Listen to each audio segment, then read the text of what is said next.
الحمد لله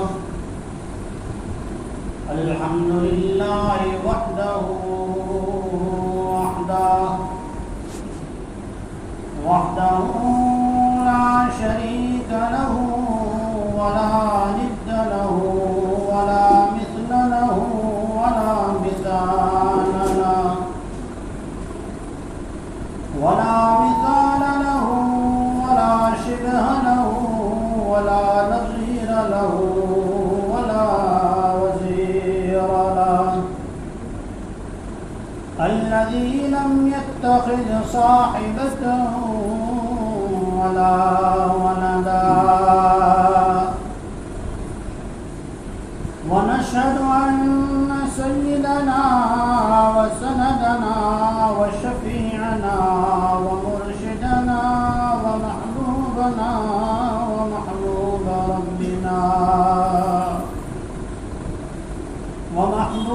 ربنا وطبيبنا وقلوبنا وهاشمينا إمام الأتقياء وسيد الأنبياء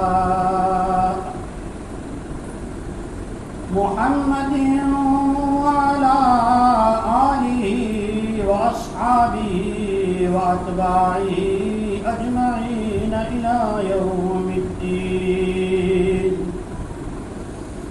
أما بعد فأعوذ بالله من الشيطان الرجيم. بسم الله الرحمن الرحيم. لقد جاءكم رسول من أنفسكم عزيز عليه ما عنتم حريص عليكم بالمؤمنين رؤوف رحيم. وقال النبي صلى الله تعالى عليه وسلم كل مولود يولد على الفطرة فأبواه يهودانه أو ينصرانه أو يمجسانه. صدق الله العظيم وصدق رسوله النبي الصادق الأمين الكريم. درود شریف اللهم صل على محمد وعلى آل محمد كما صليت على إبراهيم وعلى آل إبراهيم إنك حميد مجيد. رہے دیکھتے اوروں کے عیب و ہنر پڑی جو اپنے عیبوں پر نظر تو جہاں میں کوئی برا نہ رہا. بزرگان محترم، نوجوانان اسلام، رہبران قوم ملت، علماء، حفاظ کرام،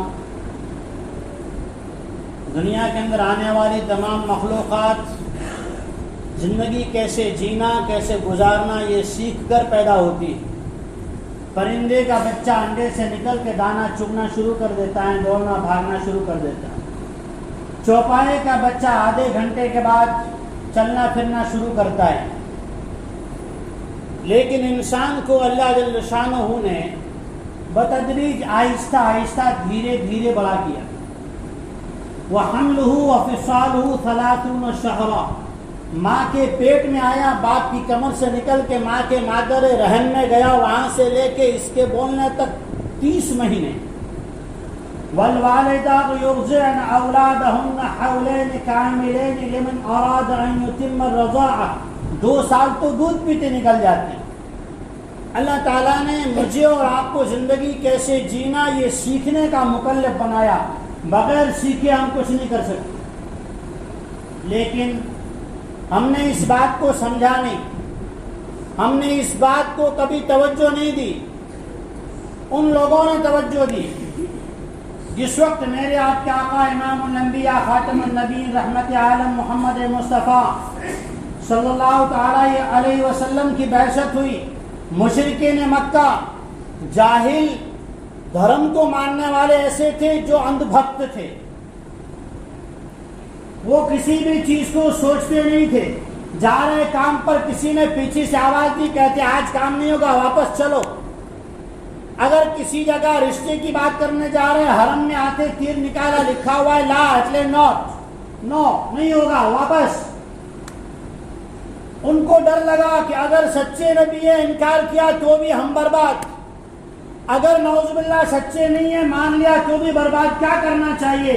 یہاں سے ایک وفد بنایا، چند لوگ طے کیے، مدینہ منورہ کے اطراف میں آ کر بسنے والے وہ لوگ جنہوں نے عیسیٰ علیہ السلام کے رفعت السماء کے بعد کا آخری زمانہ وہ دیکھا، جبکہ انسانیت آسمانی کتاب انجیل کی پیروی اور اتباع کرنا، اس کے احکامات کو ماننا چھوڑ چکی تھی، تو مدینہ اور مکہ کے درمیان کے پہاڑوں میں اور مدینہ کے اطراف میں آ کر بس گئے، اس امید پر کہ آخری نبی خاتم النبی محمد رسول اللہ صلی اللہ علیہ وسلم پہاڑوں والی بستی مکہ میں پیدا ہوں گے، کھجور والی بستی مدینہ کی جانب ہجرت کریں گے تو ہم ان پہ ایمان لے کر آئیں گے۔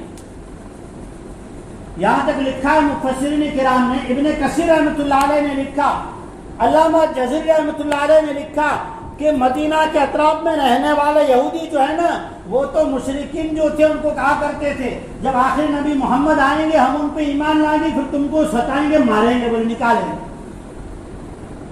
مکہ کا یہ وفد مدینہ کے کعب بن اشرف اور ان کا قافلہ جو تھا ان کے پاس پہنچے اور ساری بات سنا دی۔ مشرکین سادے سیدھے لوگ، انہوں نے ساری باتیں سنا دی۔ قریش ایسا خاندان ہے، حرم کے اور کعبۃ اللہ کے متولی ہیں، زمزم ان کے پاس ہے، ان کی عزت ہے، ساری باتیں سنا دی۔ انہوں نے فوراً سمجھ لیا کہ نبوت بنی اسرائیل سے بنو اسماعیل میں چلی گئی، بنی اسرائیل سے بنو اسماعیل میں چلی گئی۔ فوراً پلان بنایا کہ ان کو آپس میں لڑاؤ۔ وہ پڑھے لکھے لوگ تھے لیکن حسد، عناد۔ ایک مرتبہ یہودی کو عمر بن خطاب رضی اللہ تعالیٰ عنہ نے گریبان پکڑ کے کہا، بتا، قرآن یوں کہتا ہے، یعرفونہ کما یعرفون ابناءہم، تم تو محمد مصطفیٰ صلی اللہ علیہ وسلم کو ایسا پہچانتی ہو کہ جیسا آدمی اپنے بیٹے کو پہچانے، بیٹی کو نہیں، بیٹے کو۔ باپ کی زیادہ مفادات اور نظر بیٹے پر ہوتی ہے، بیٹی پر نہیں، وہ تو پڑھائی مانت ہے، اسے کیا پالے گا؟ امید اور بڑھاپے کی لاٹھی تو اس کو سمجھتا ہے۔ تو وہ یہودی جواب دیتا ہے، شمس بن قیس، کہ ہم اپنے بیٹے کو پہچاننے میں غلطی کر سکتے ہیں، ممکن ہے، لیکن محمد رسول اللہ صلی اللہ علیہ وسلم کو آخری نبی ماننے میں ذرا بھی چوک نہیں کر سکتے۔ تو کہا پھر کیوں نہیں مانتے؟ تو کہا حسد میں کہ بنو اسرائیل میں آنا چاہیے، بنو اسماعیل میں کیوں آیا؟ ہمیں اللہ تعالیٰ نے وہ نبی دیا جس نبی کی آمد کے لیے لوگوں نے 200 سال تک، کسی نے 150 سال تک مدینہ اور مکہ کے درمیان میں خیمے گاڑ دیے اور بیٹھ گئے۔ ہمیں تو زندگی سکھانے والا ایسا دے کر بھیجا نا جس کی زندگی کی اتباع کرنے کا اللہ تعالیٰ نے نبیوں سے وعدہ کیا۔ وَإِذْ أَخَذَ اللَّهُ مِيثَاقَ النَّبِيِّينَ لَمَا آتَيْتُكُم مِّن كِتَابٍ وَحِكْمَةٍ ثُمَّ جَاءَكُمْ رَسُولٌ مُّصَدِّقٌ لِّمَا مَعَكُمْ لَتُؤْمِنُنَّ بِهِ وَلَتَنصُرُنَّهُ۔ ہر نبی سے اللہ نے وعدہ لیا، نبیوں کی جماعت کو جمع کر کے وعدہ لیا کہ تمہاری امت کو یہ کہہ دیجیے اور یہ ذمہ داری دے دیجیے، اگر آخری نبی محمد رسول اللہ صلی اللہ علیہ وسلم آ جائے تو 2 کام کرنے ہیں، لَتُؤْمِنُنَّ بِهِ وَلَتَنصُرُنَّهُ، ان پہ ایمان بھی لانا اور ان کی مدد بھی کرنا، ایمان بھی لانا اور نبی کی جو بات ہے دوسروں تک پہنچانا۔ بلغوا عنی ولو آیا صرف نہیں، قرآن نے ایک جملہ کہا، ما آتاکم الرسول فخذوہ وما نہاکم عنہ فانتہوا۔ آدمی جسم کہاں سے بنا؟ جسم مٹی سے بنا، اسی لیے مٹی میں حوالے کیا جاتا ہے۔ روح کہاں سے آئی؟ وَيَسْأَلُونَكَ عَنِ الرُّوحِ، روح سے ساری چیزیں وجود میں ہیں اور روح اللہ کا امر ہے۔ تو ہماری زندگی کے ہم اپنے آپ کو مالک بھی نہ سمجھے، مختار بھی نہ سمجھے۔ روح آسمان سے آئی، اللہ کی طرف سے آئی، روح چلی جاتی ہے، عبد المقصد نہیں رہتا، لاش ہو جاتی ہے، میت اٹھاؤ، میت کو نہلاؤ، جنازہ اٹھاؤ، عبد المقصد کا جنازہ تیار ہے۔ جنازہ بن جاتا ہے. کیوں؟ مٹی کا جسم تو موجود ہے.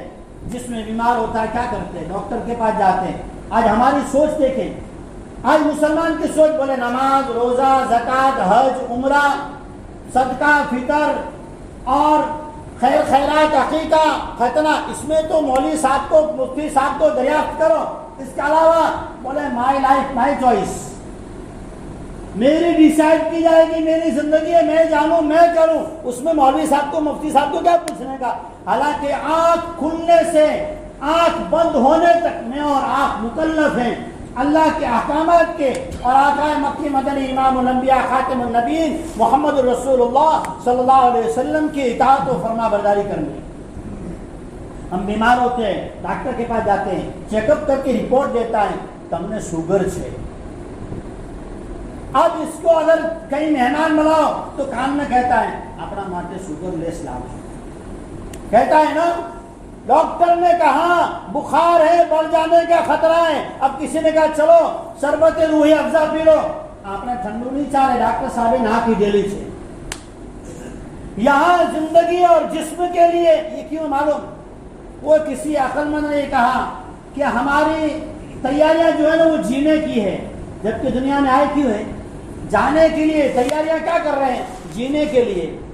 یہ ساری جھمیلے اس لیے آئے ہیں جانے کے لیے اور جی رہے ہیں جینے کے لیے, جبکہ ہمیں تو جانے کے لیے جینا چاہیے. اسی لیے فرمایا جناب رسول اللہ صلی اللہ علیہ وسلم نے الکیس من دان نفسہ وعمل لما بعد الموت. عقل مند ہوشیار دانا وہ نہیں جو ککھ میں سے لکھ بنا لے, کوڑی میں سے کروڑ بنا لے. عقل مند وہ ہے جو جنت میں اپنا مقام بنا لے. اور اللہ تعالیٰ نے ہمیں کیسی اچھی امت میں, ہم اور آپ اس امت میں پیدا نہیں ہو گئے. ابن ماجہ کی روایت ہے, جناب رسول اللہ صلی اللہ علیہ وسلم نے فرمایا, ابن حماد میں بھی ہے, حضور نے فرمایا ان اللہ اختارنی واختارنی اصحابی, اللہ تعالیٰ نے مجھے بھی تمام نبیوں میں سے چنا ہے اور میری امت کو, میری صحبت والوں کو, میری امت کو اللہ تعالیٰ نے چنا ہے. ہمیں سلیکٹ کیا گیا ہے, ہم مرضی سے اس امت میں نہیں آ گئے, اللہ کی طرف سے چنے ہوئے, بھروسہ کیا گیا ہے. ایک آدمی سفر پہ جا رہا ہو, دوست کو کہیں میری دکان دیکھ لو ذرا, تو ٹھیک ہے, چابی حوالے کر دی, باہر جھولا لے کے گیا, بس آنے کی دیر تھی, واپس آیا. دکان کا دھیان رکھنا, ہاں بے فکر رہو, جاؤ. پھر جو ہے بس آنے میں جو پھر سے واپس آیا, کہتا دیکھ بھائی میری دکان ہے, قیمتی چیزیں ہیں, بھائی یہ لے تیری چابی. اللہ جل شانہ نے مجھ پر, آپ پر اعتماد کیا ہے کہ آنے والی قیامت تک کی انسانیت کو ہم جینا سکھائیں گے. خود بھی اللہ کے نبی جناب رسول اللہ صلی اللہ علیہ وسلم والی زندگی جئیں گے, اوروں کو بھی سکھائیں گے.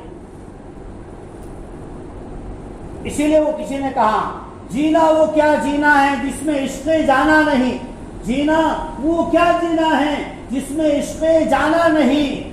اس لیے کہ یہاں سے جانے کے بعد پھر واپس آنا نہیں.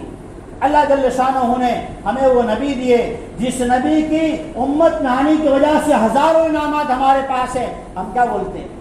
مسجد میں جھوٹ بول رہا ہے, حالانکہ جھوٹ تو ہر جگہ بولنا گناہ ہے, اور ہمارے لیے مسجد کہاں ہے؟ ہم نے مسجد اس کو سمجھا. قال النبی صلی اللہ علیہ وسلم جعلت لی الارض مسجدا وطہورا. ساری زمین امت مسلمہ کی مسجد. اور ہماری سوچ اللہ رحم فرمائے, ہم کیا سوچتے ہیں؟ بچہ ابھی سمجھتا نہیں, سمجھے گا تب بات سمجھے گا. میں نے جو حدیث پڑھی مشکاۃ شریف کی, جناب رسول اللہ صلی اللہ علیہ وسلم نے عجیب بات فرمائی. بچہ پیدا ہوتا ہے تو اس میں کیا کیا جاتا ہے؟ پہلا کام دانے کان میں اذان, بائیں کان میں اقامت. تو سمجھتا نہیں نا, پھر کیوں کہی گئی؟ یہودیت نے اس پر محنت کی. ہم نے 2002 میں فروری میں وہاں چلے میں تھے, پونا میں, مولانا عبدالرشید صاحب نے بیان میں بات کہی. میں نے پھر اس کو تفسیر میں مطالعہ کر کے دیکھا, پھر اس کا معائنہ کرنے تحقیق میں گیا تو پتہ چلا بچہ پیدا ہوتے ہی اسلام میں لکھا, حدیث میں لکھا ہے اسے اذان دو. اذان میں کیا ہے؟ پورے دین کا نچوڑ, پورے قرآن کا نچوڑ, توحید, رسالت, آخرت. اذان میں تینوں چیزیں موجود, اقامت میں موجود. قرآن پاک کا خلاصہ یہ, سارے قرآن پاک کا خلاصہ سورہ فاتحہ میں بھی یہ, ہر نماز کے رکعت میں بھی یہ, فرض ہو, واجب ہو, نفل ہو, وتر ہو, جو بھی. بچے کے ذہن میں توحید رسالت آخرت ڈالی جا رہی ہے، ہم انتظار کرتے ہیں 5 سال کا ہو جائے پھر مکتب میں چھوڑیں۔ آج انہوں نے اس بات کو لیا تو بچے کو بچپن سے اس کے عقائد بگاڑنے کے لیے پیٹی میں رکھو، ایسی میں رکھو، اوپر ساز بجایا جائے، بھجن بجائے جا رہے، کیرتن گانے بجائے جائے، تاکہ پہلی نیوی اور بنیاد کفر کی رکھ دے۔ ہم نے اس کو نہیں سمجھا، اسی لیے فرمایا جناب رسول اللہ صلی اللہ علیہ وسلم نے کل مولود یولد علی الفطرہ، پیدا ہونے والا ہر بچہ، اس کے خلاصے میں محدثین نے لکھا ہے اسلام کے احکامات کو قبول کرنے کی صلاحیت لے کر پیدا ہوتا ہے، صلاحیت لے کر پیدا ہوتا ہے۔ پھر کیا ہوتا ہے؟ ہم اس کی صحیح تربیت نہیں کرتے، اس لیے کیا ہوتا ہے؟ فَأَبَوَاهُ، اسے ماحول یحودانہ او ینصرانہ او یمجسانہ، اسے بگاڑ دیتا ہے۔ اس لیے ہمیں چاہیے کہ ہم ان باتوں پر عمل کریں۔ مفتی کفایت اللہ صاحب ماہی رحمۃ اللہ علیہ خانقاہ میں 1997 میں فراغت کے بعد ہم اعتکاف میں کہ حضرت کے وہاں تو بات کہی تھی، دین کے تینوں شعبوں کے ساتھ چلو، خانقاہ، مدارس اور دعوت و تبلیغ کی مبارک محنت، تینوں کے ساتھ چلیں گے انشاءاللہ ہماری زندگی اعمال والی رہے گی۔ اللہ جل شانہ کئی سنی باتوں پر پہلے مجھے پھر آپ آزاد عمل کی توفیق عطا فرمائے۔ آخر دعوانا الحمدللہ۔